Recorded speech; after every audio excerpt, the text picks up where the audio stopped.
Assalamualaikum warahmatullahi wabarakatuh. Apa kabar teman-teman? Ketemu saya sama saya lagi ya. Di channel saya pastinya di Ano MHD.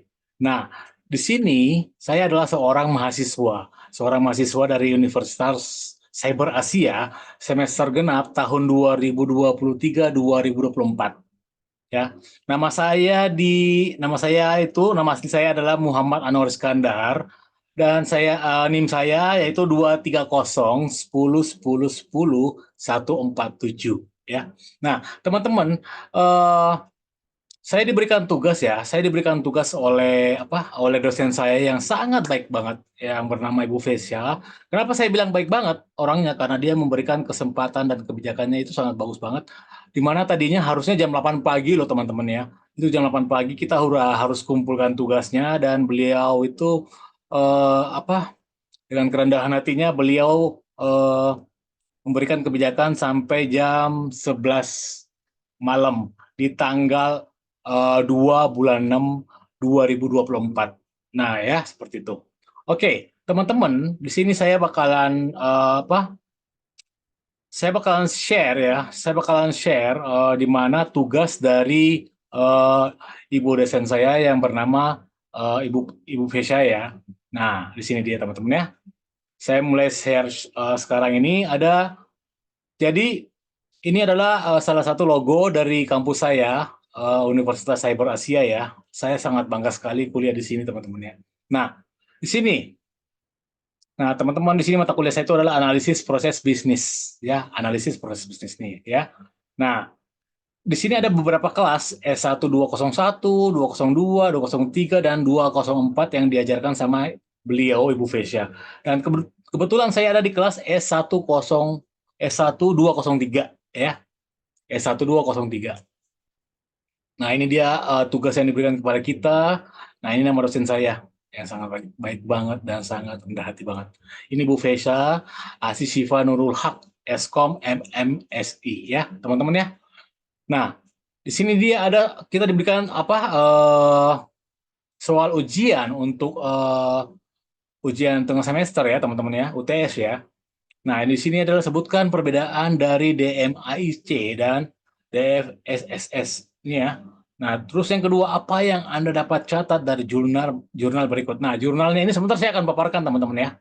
Jurnal satu dan di sini ternyata ini jurnal satu dan jurnal 2 ini sama. Jadi beliau bilang lagi berikan lagi kebijakan itu jurnal 2 nggak usah dikerjakan. Jadi cuma jurnal satu, 3 dan 4 ya, teman-teman. Oke. Nah, buatlah video presentasi dengan menjelaskan jawaban dari salah satu empat secara rinci dengan ketentuan ya. Jadi kita di sini memang harus membuat video ya teman-teman ya. Nah, terus oke. Di sini saya sudah punya jawabannya untuk jurnal satu. Adapun jurnal satu di sini teman-teman, sini ya. Ini jurnal satu. Ini jurnal satu yang tadinya itu yang diberikan tugas kepada kita kepada Ibu Vesya ya. Ini Learn Six Sigma 4.0 methodology for optimizing occupational actions in operation management ya.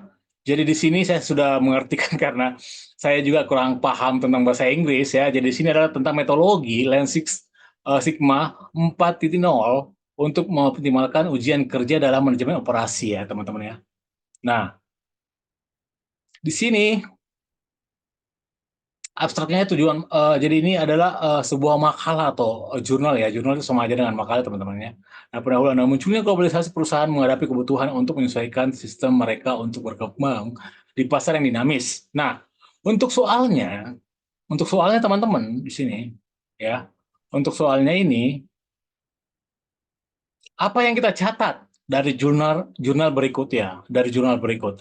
Apa yang kita bisa catat dari apa yang terkandung di dalam jurnal satu ini tentang yang judulnya itu metodologi Lean Six Sigma untuk mengoptimalkan ujian kerja dalam manajemen operasi ya. Oke teman-teman ya.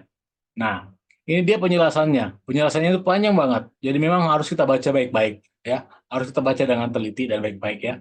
Nah, dan dikendalikan dengan hati-hati untuk kalau saya mau baca semua ini nggak bakalan habis sampai 1 hari full, teman-teman ya. Nggak bakalan sampai 1 hari full karena ini ada 3 jurnal yang harus apa yang kita bisa petik dari jurnal tersebut ya. Nah, untuk di jurnal yang pertama di sini ya. Nah, ini jurnal pertama, teman-teman. Tapi sebelum saya menjelaskan jurnal tersebut, di sini ada pertanyaan nomor 1 yang udah diberikan sama beliau, Ibu Vesya, dosen saya. Sebutkan perbedaan the MAC and DFS ya. Ini dia. Ini dia. Nah, di sini saya udah udah simpen jawabannya di sini. Ini dia ya, teman-teman ya. Nah, ini dia nama asli saya, Muhammad Anwar Iskandar. Ini NIM saya 230 10 10 10 147. Jadi di sini kelas PJJ Sistem Informasi. Jadi buat teman-teman mungkin anak-anak yang masih SMA yang pengen kuliah, saya sarankan kalian kuliah di Cyber Asia karena kalian nggak bakalan rugi, serius, nggak bakalan rugi guys ya. Nah, terus saya lanjut lagi ya. Di sini dosen saya yang baik banget, ini yang sangat memberikan kebijakan kepada kita, kepada mahasiswanya, orangnya sangat baik banget ya. Nah, untuk ujian tengah semester UTS, analisis proses bisnis, teman-teman ya, ini dia. Nah, tadi udah dari soal yang telah diberikan kepada Ibu Vesya itu kan saya copy paste di sini dulu teman-teman ya, supaya saya bisa jelasin juga. Baiklah.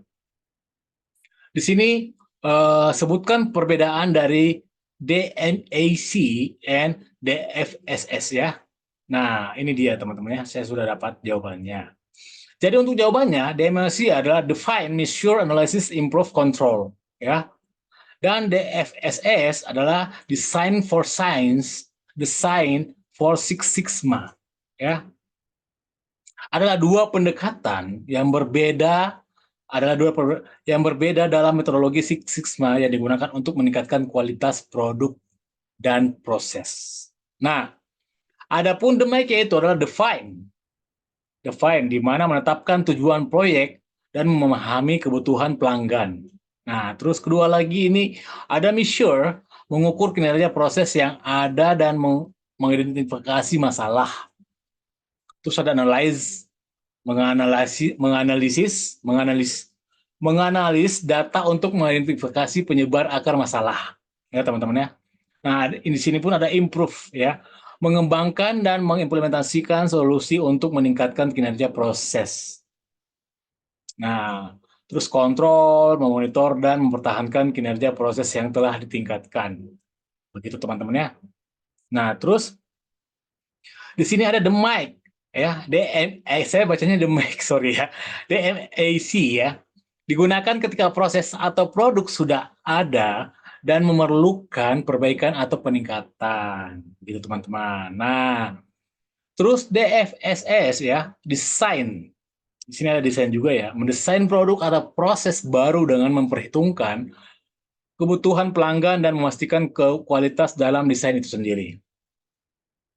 Terus ada measure, membuat ukuran kinerja untuk memastikan bahwa desain memenuhi kebutuhan pelanggan, ya teman-teman ya.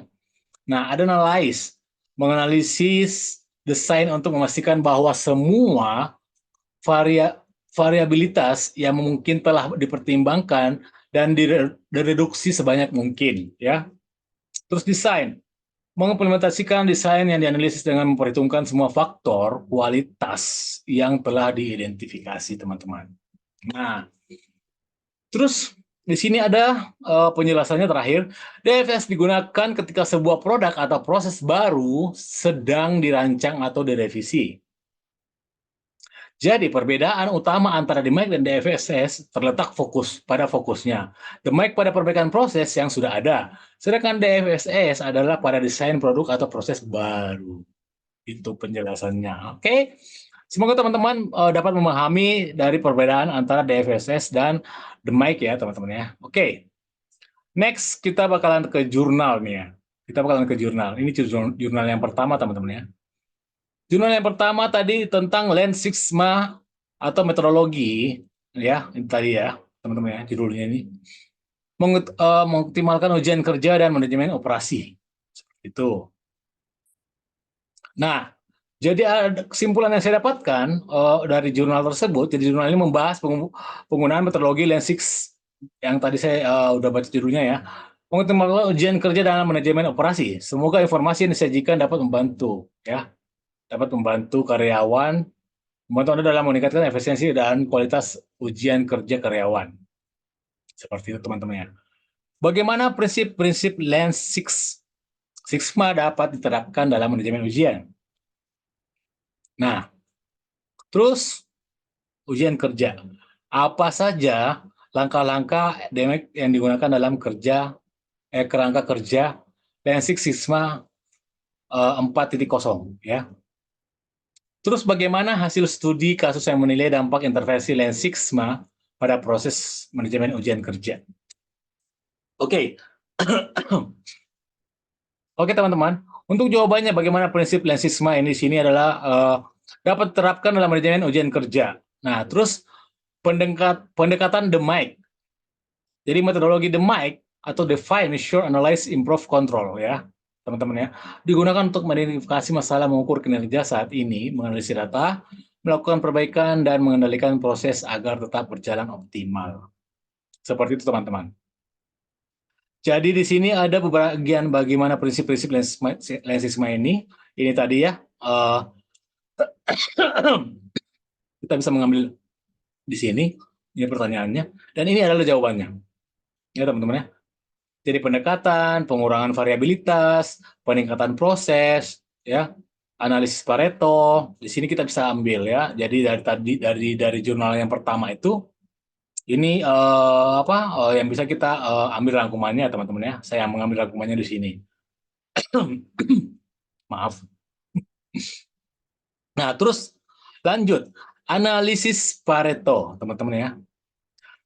Di sini dia, ada di sini semuanya. Jadi di sini ada bagaimana prinsip Lean Six Sigma itu ada pendekatan ada 1, 2, 3, 4, 5 ya. 5 teman-teman ya. Pendekatan DMAIC, pengurangan variabilitas, peningkatan proses, pelatihan karyawan, terus analisis Pareto. Nah, seperti itu teman-teman ya. Nah, terus pertanyaan keduanya ini tadi, apa saja langkah-langkah DMAIC yang digunakan dalam kerja Lean Six Sigma atau 401? Nah, apa saja langkah-langkah DMAIC yang digunakan dalam kerja? Nah, adapun langkah-langkah yang ujian kerja karyawan adalah sebagai berikut. Untuk mengulang. Nah, ada definisi atau mendefinisikan tujuan proyek dengan jelas, termasuk masalah yang ingin dipecahkan dan harapan hasil akhirnya. Mengidentifikasi stakeholders yang terlibat dalam proses ujian kerja. Nah, menetapkan lingkungan proyek dan batasan-batasan yang relevan. Terus measure atau pengukuran teman-teman ya. Nah, di situ tadi yang di jurnal pertama, ini masih jurnal pertama teman-teman ya, penjelasannya jurnal pertama dari rangkuman yang saya dapatkan ya. Nah, terus measure atau pengukuran, mengukur kinerja proses ujian saat ini, terus ada lagi juga analyze ya, menganalisa data yang telah dikumpulkan untuk, jadi tujuannya itu juga di sini ada bisa menganalisis ya, ada analisinya ya. Nah, terus kedua, yang keempat ada improve atau perbaikan. Mengembangkan solusi untuk mengatasi masalah yang diidentifikasi selama analisis. Nah, terus teman-teman di sini ada lagi kontrol atau kendali. Jadi di sini bisa menerapkan langkah-langkah kontrol dan memastikan keberlanjutan perbaikan yang telah dilakukan.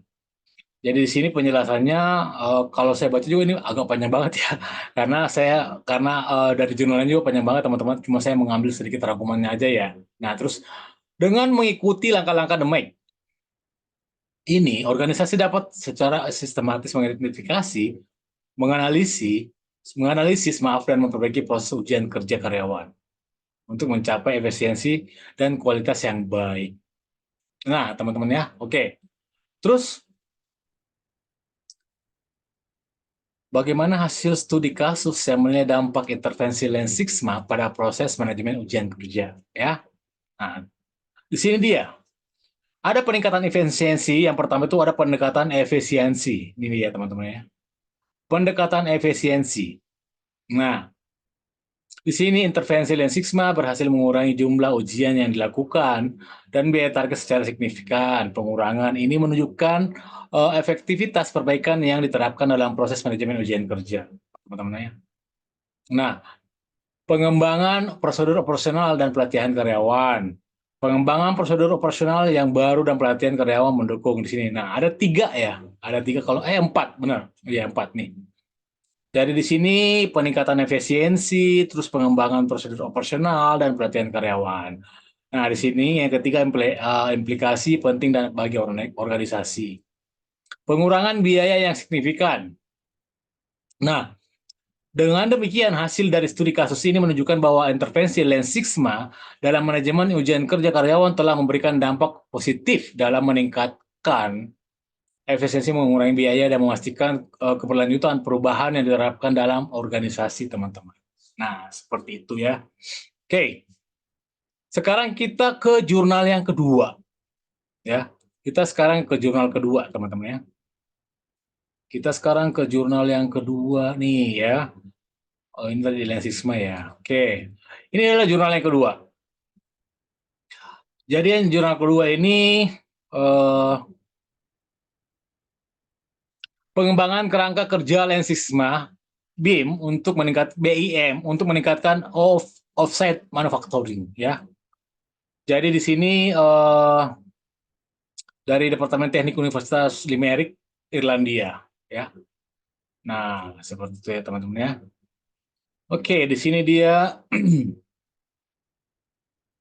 pendalaman terus konstruksi terkenal karena pada dasarnya berorientasi pada tenaga kerja ya, memiliki produktivitas tenaga kerja yang buruk, penyelesaian proyek yang tertunda, tidak memenuhi persyaratan peraturan keberlanjutan, rendah proses yang tidak. Nah, seperti itu teman-teman. Jadi ini agak panjang banget. Jadi saya cuma mengambil aja beberapa dasarnya saja untuk jurnal ini, rangkumannya aja yang saya rangkum ya teman-teman ya.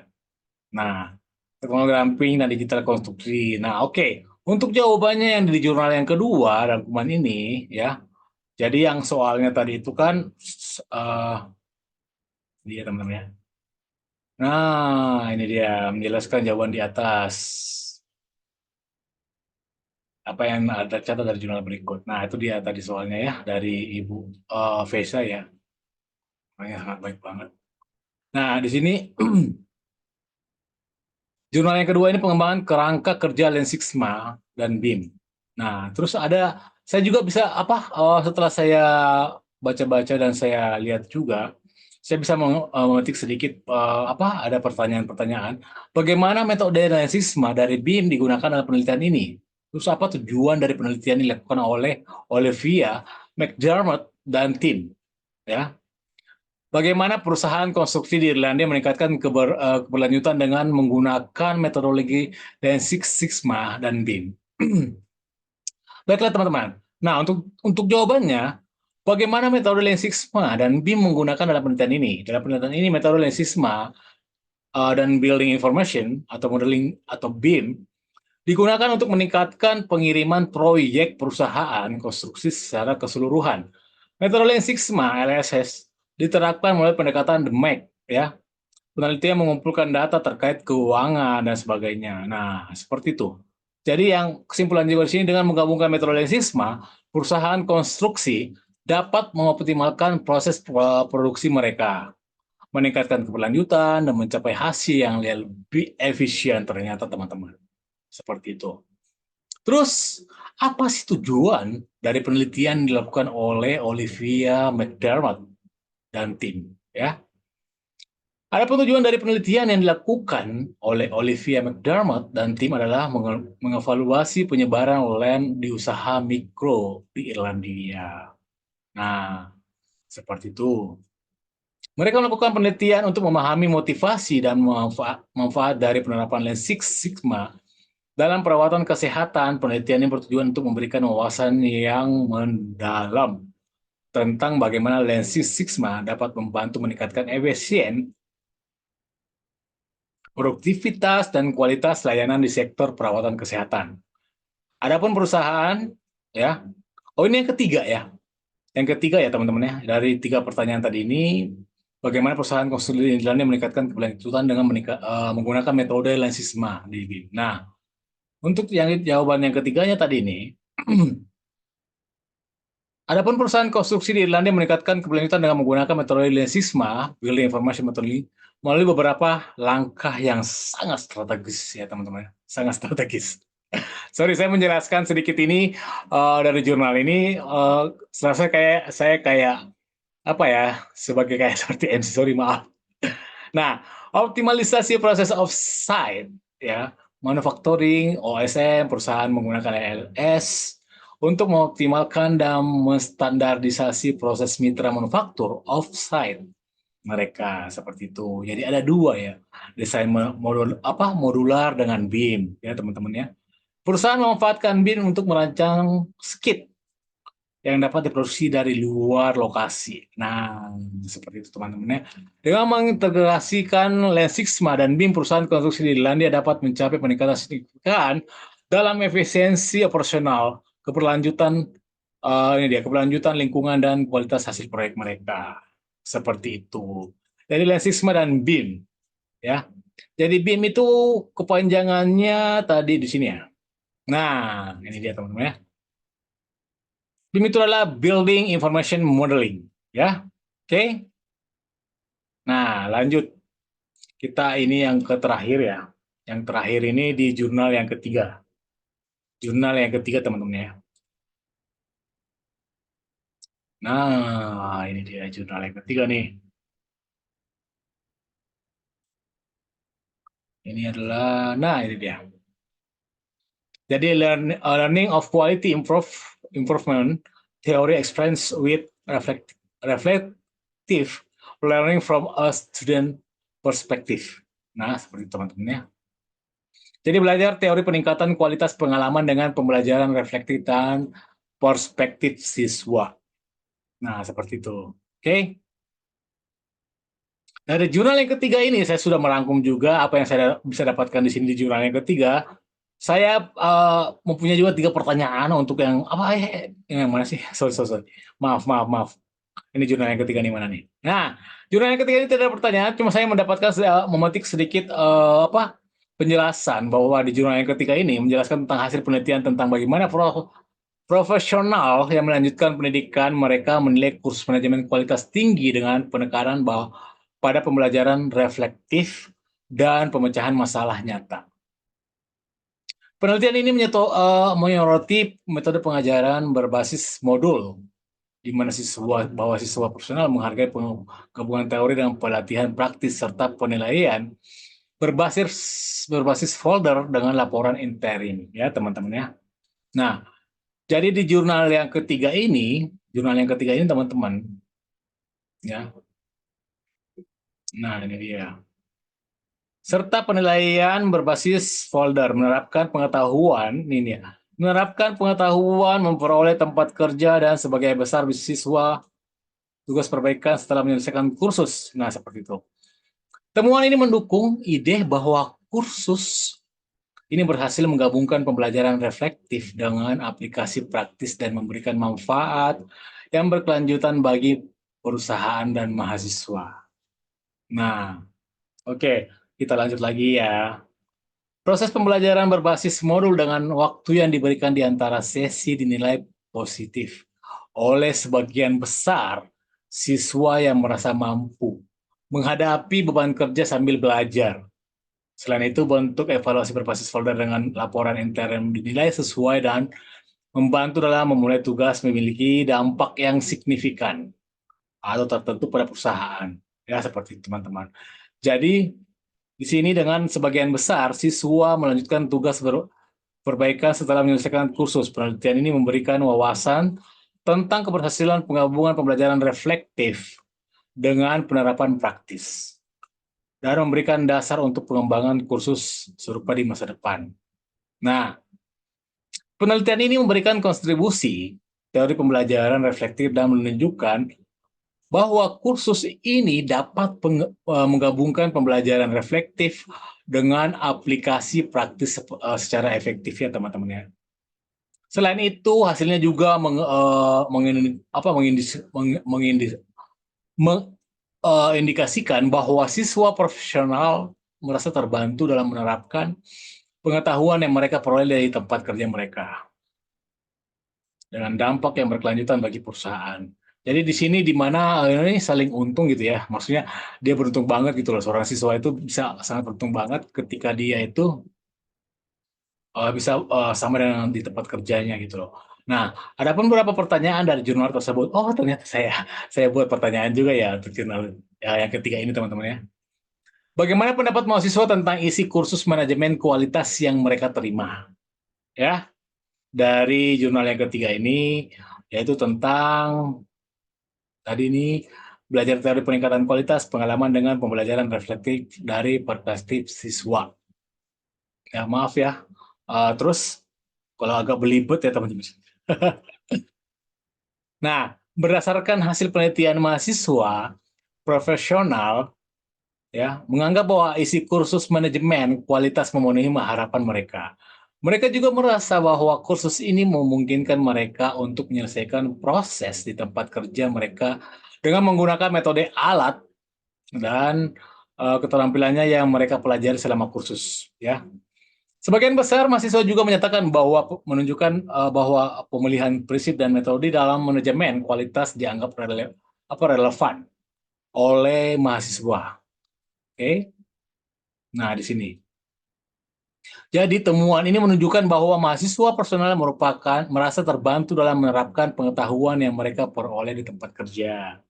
Terus dengan dampak yang berkelanjutan bagi perusahaan. Seperti itu ya.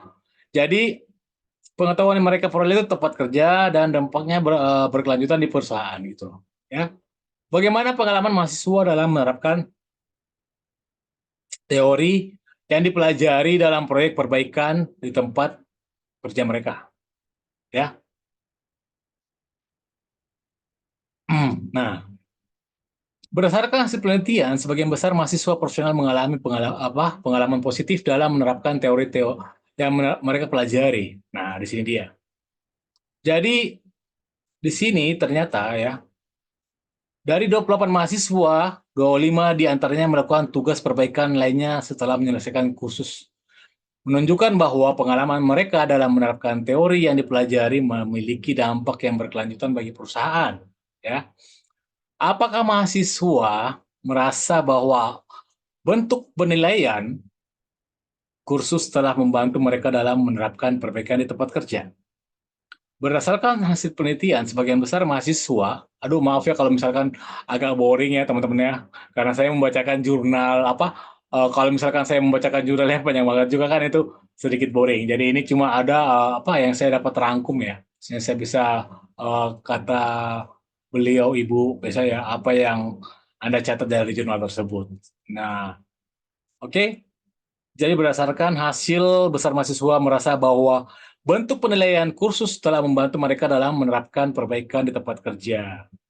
Sebagian besar mahasiswa menganggap bahwa bentuk penilaian dengan 3 kasus kerja dan ujian rumah laporan ini ya.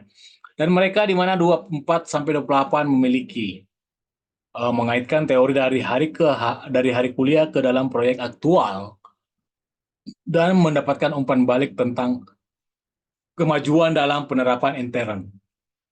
Nah, temuan ini sejalan dengan klaim Perush et al. 2022 dan Tan 2021 dapat ditambahkan bahwa waktu yang berjalan antara sesi pengajaran yang diberikan untuk pekerjaan proyek adalah proses pematangan. Bull dan Will 2014. Nah, terus di sini mendukung proses iteratif ini dengan memberikan hasil belajar yang lebih baik dibandingkan dengan pengajaran kelas tradisional. Nah, seperti itu teman-teman. Jadi tadi saya udah jawab dari pertanyaan 1 sampai jurnal 1, jurnal 2, dan jurnal 3. Nah, kalau misalkan teman-teman mau tahu dari jurnal tersebut, nanti bisa langsung DM aja ya, dan jangan lupa untuk subscribe pastinya dong YouTube saya. Oke, ini dia saya Muhammad Anwar Iskandar ya. Muhammad Anwar Iskandar sangat berterima kasih karena kalian teman-teman semuanya misalkan kalian numpang ada datang di channel saya pastinya ya, menonton YouTube saya seperti itu. Nah, jadi saya udah stop share saja di sini teman-teman ya. Kita kembali lagi. Oke, terima kasih banyak. Terima kasih banyak teman-teman ya. Kalau misalkan ada kekurangan atau apa, mohon maaf karena ya itulah yang saya dapatkan dari jurnal apa pertanyaan dari dosen saya, dari Bu Vesha ya. Saya sangat berterima kasih sekali karena kita masih diberikan kesempatan dan waktu untuk bisa menjelaskan dan memaparkan jawaban kita ya pastinya. Saya Muhammad Anwar Iskandar, undur pamit. Terima kasih. Wassalamualaikum warahmatullahi wabarakatuh.